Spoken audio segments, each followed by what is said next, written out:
En los días de Noé había signos de decadencia, pero la tierra era aún rica y hermosa gracias a la providencia divina. Las colinas estaban pobladas con árboles majestuosos que sostenían las parras cargadas de frutas. Vastas llanuras revestidas de verdor y del dulce aroma de miles de flores. Los frutos de la tierra eran de una gran variedad y de una abundancia casi ilimitada. Los árboles superaban en tamaño, belleza y perfecta simetría a los más hermosos del presente. Su madera era fina y noble, muy parecida a la piedra y apenas un poco menos duradera que esta. Abundaban el oro, la plata y las piedras preciosas. La raza humana aún conservaba mucho de su vigor original. Solo unas pocas generaciones habían pasado desde que Adán tuvo acceso al árbol de la vida, y la vida del hombre aún se contaba en siglos.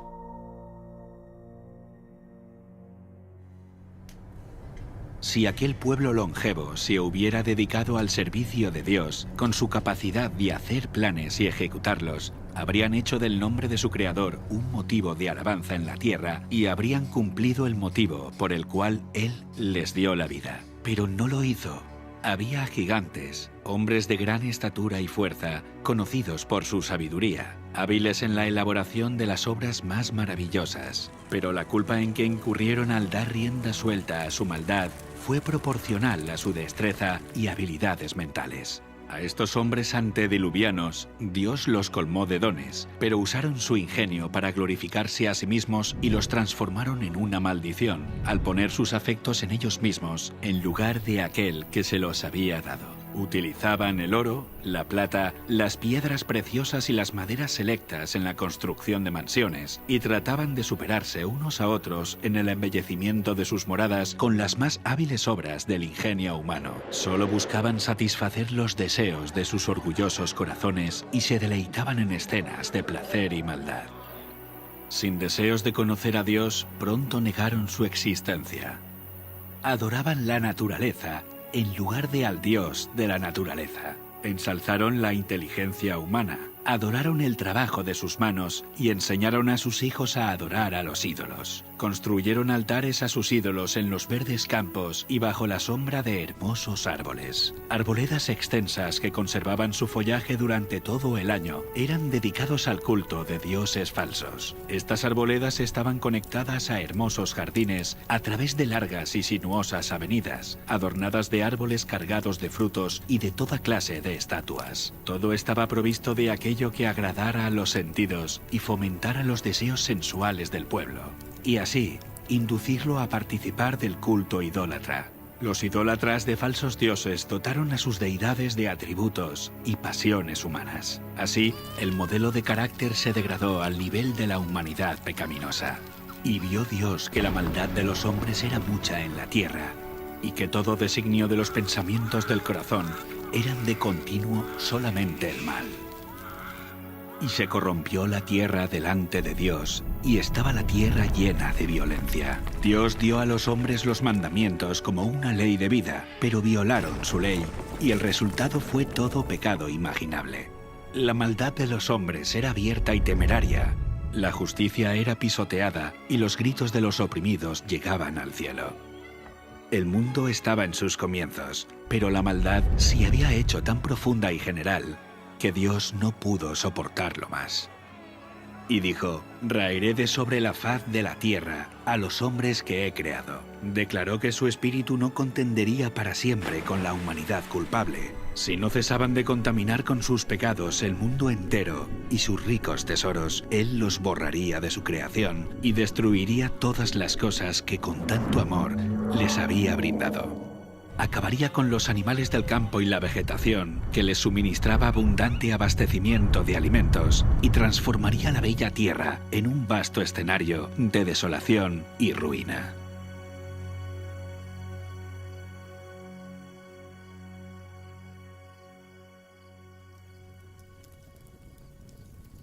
120 años antes del diluvio, el Señor contó su propósito a Noé por medio de un ángel y le ordenó construir un arca. Mientras la construía, Noé tenía que predicar que Dios iba a traer sobre la tierra un diluvio para destruir a los impíos. Aquellos que creyeran el mensaje y se preparasen para este acontecimiento, arrepintiéndose y reformándose, obtendrían el perdón y serían salvos. Dios dio a Noé las dimensiones exactas del arca e instrucciones explícitas acerca de todos los detalles para su construcción. La sabiduría humana no habría podido idear una construcción de semejante resistencia y durabilidad.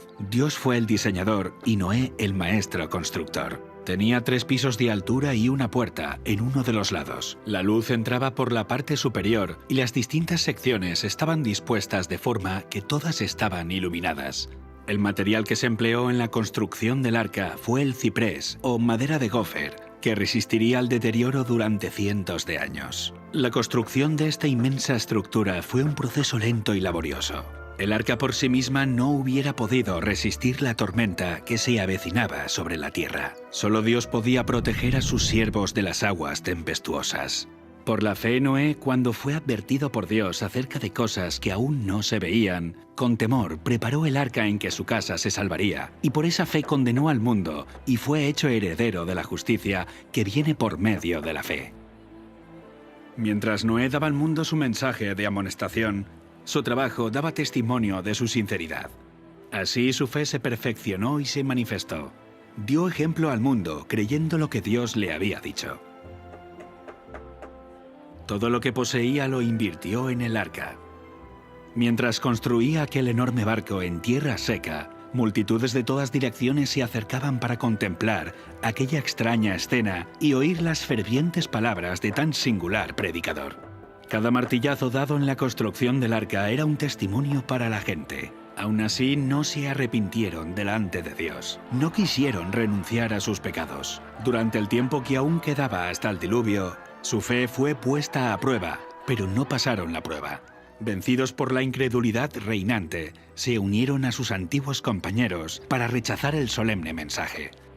Algunos estaban plenamente convencidos y hubieran atendido las palabras de advertencia, pero eran tantos los que se burlaban y lo ridiculizaban que terminaron participando de ese mismo espíritu. No todos los hombres de aquella generación eran idólatras, en el sentido estricto de la palabra. Muchos decían adorar a Dios. Afirmaban que sus ídolos eran representaciones de la deidad y que a través de ellos la gente obtenía un concepto más claro del ser divino. Al tratar de representar a Dios mediante objetos materiales, cegaron sus mentes respecto a la majestad y el poder del Creador. Dejaron de ver la santidad de su carácter y la naturaleza sagrada e inmutable de sus requisitos. A medida que el pecado se generalizaba, este cada vez parecía menos grave y declararon que la ley divina ya no estaba en vigor, que era contrario al carácter de Dios castigar la transgresión, y negaron que sus juicios se dejarían sentir en la tierra.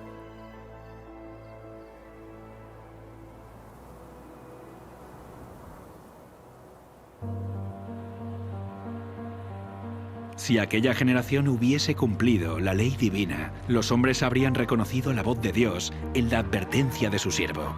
Pero al rechazar la luz, sus mentes se volvieron tan ciegas que realmente creyeron que el mensaje de Noé era un delirio. No fueron las multitudes ni las mayorías las que se colocaron de parte de lo justo. El mundo estaba en contra de la justicia y las leyes de Dios, y Noé fue considerado un fanático. El mundo se reía de la locura del iluso anciano.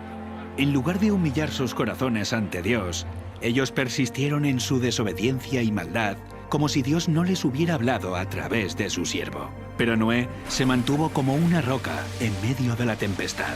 Rodeado por el desdén y el ridículo popular, se distinguió por su santa integridad y su fidelidad inquebrantable. Sus palabras iban acompañadas de poder. Su relación con Dios le proporcionaba la fuerza del poder infinito. Durante 120 años, su voz anunció a oídos de aquella generación acontecimientos que, según la sabiduría humana, estaban fuera de toda posibilidad. El mundo antes del diluvio razonaba que durante siglos las leyes de la naturaleza habían permanecido inalterables. Las estaciones se habían sucedido unas a otras en orden. Nunca antes había llovido.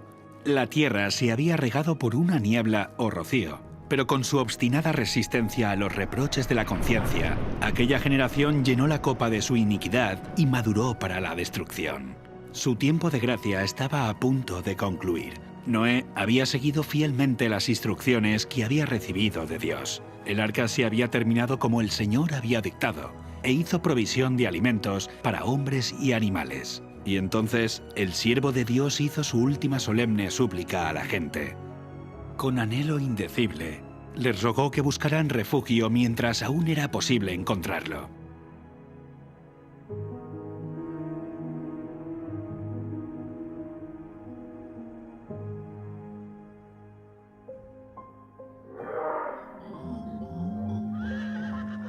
Animales de todo tipo, desde los más feroces hasta los más mansos, se veían venir desde las montañas y los bosques y dirigirse tranquilamente hacia el arca. Se oyó un ruido como de un fuerte viento, y he aquí los pájaros, que venían de todas direcciones en tal cantidad que oscurecieron los cielos. Entraban en el arca en perfecto orden. Los animales obedecían a Dios, mientras que los hombres no lo hacían. Guiados por santos ángeles, de dos en dos entraron con Noé en el arca, macho y hembra, como mandó Dios a Noé, y los animales limpios, de 7 en 7. El mundo contemplaba maravillado, algunos hasta tenían miedo. Llamaron a los filósofos para que explicaran aquel extraño suceso, pero fue en vano. Era un misterio que no podían comprender. Dios ordenó a Noé: «Entra tú y toda tu casa en el arca, porque a ti he visto justo delante de mí en esta generación».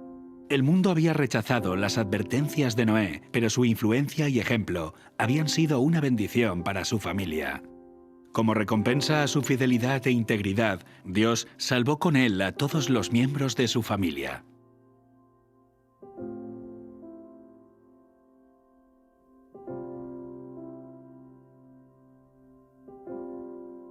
La misericordia dejó de suplicar a la raza culpable.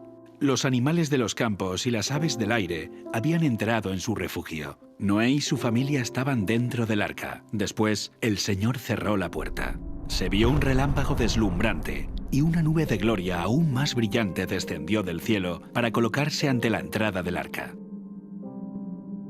La puerta maciza que no podían cerrar los que estaban dentro fue puesta lentamente en su sitio por manos invisibles. Noé quedó adentro y los que habían desechado la misericordia de Dios quedaron fuera. El sello del cielo fue puesto sobre la puerta. Dios la había cerrado y solamente Dios podía abrirla. Durante 7 días, después de que Noé y su familia hubieran entrado en el arca, no aparecieron señales de la inminente tempestad. Pero al 8º día, las nubes cubrieron los cielos. A estas le siguió el estallido de los truenos y el destello de los rayos. Pronto empezaron a caer grandes gotas de lluvia. El mundo nunca había presenciado nada parecido y el miedo asaltó el corazón de los hombres. Todos se preguntaban secretamente: ¿será posible que Noé tuviera razón y que el mundo esté condenado a la destrucción? El cielo se oscurecía cada vez más y la lluvia era más fuerte. Las bestias vagaban completamente aterrorizadas y sus aullidos discordantes parecían lamentar su propio destino y la suerte del hombre. Aquel día fueron rotas todas las fuentes del gran abismo y las cataratas de los cielos fueron abiertas. El agua se veía caer de las nubes como enormes cataratas. Los ríos se desbordaron de sus cauces e inundaron los valles. Torrentes de aguas brotaban de la tierra con fuerza indescriptible, arrojando al aire a decenas de metros rocas macizas que al caer se enterraban profundamente en el suelo. Los altares donde habían ofrecido sacrificios humanos fueron destruidos y los idólatras temblaron ante el poder del Dios vivo y comprendieron que la causa de su ruina fue su corrupción e idolatría.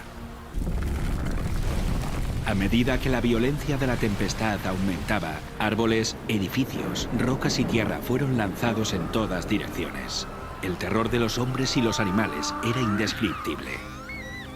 Por encima del rugido de la tempestad podían escucharse los lamentos de un pueblo que había despreciado la autoridad de Dios. Muchos estaban frenéticos por el miedo y estiraban sus brazos hacia el arca, implorando que se les permitiera entrar. Pero sus súplicas fueron en vano. Se habían convencido que había un Dios en los cielos que lo gobierna todo. Algunos, en su desesperación, intentaron romper el arca para entrar en ella, pero la firme estructura resistió todos los embates. Otros se sujetaron al arca hasta que las embravecidas aguas los tiraron o se cayeron por la colisión con rocas y árboles. Todas las fibras de la maciza arca temblaban cuando era golpeada por los vientos inmisericordes, y una ola la arrojaba a la otra. Los rugidos de los animales que estaban dentro del arca expresaban su miedo y dolor. Pero en medio de los revueltos elementos, el arca continuaba flotando con toda seguridad. Otras personas se ataron juntamente con sus hijos en los lomos de poderosos animales, sabiendo que estos eran tenaces para conservar la vida y subirían a las cumbres más altas para escapar del agua que se iba elevando. Otros se ataron a elevados árboles en la cumbre de las colinas o las montañas. Sitio tras sitio que prometía seguridad era abandonado.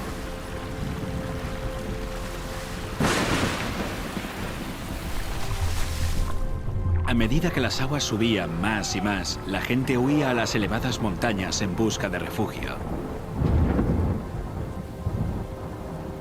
En muchos lugares, hombres y animales luchaban por el mismo sitio, hasta que ambos eran barridos por la furia del agua. Desde las cimas más altas, los hombres contemplaban un enorme océano sin costas. Las solemnes advertencias del siervo de Dios ya no eran objeto de ridículo y mofa. ¿Cuánto habrían deseado los pecadores condenados recuperar la oportunidad que habían dejado escapar? ¿Cómo rogaban que se les concediera una hora más de gracia, otra manifestación de misericordia, otra invitación de los labios de Noé? Pero ya no escucharían más la dulce voz de la misericordia. El amor, no menor que la justicia, exigía que los juicios de Dios pusieran fin al pecado.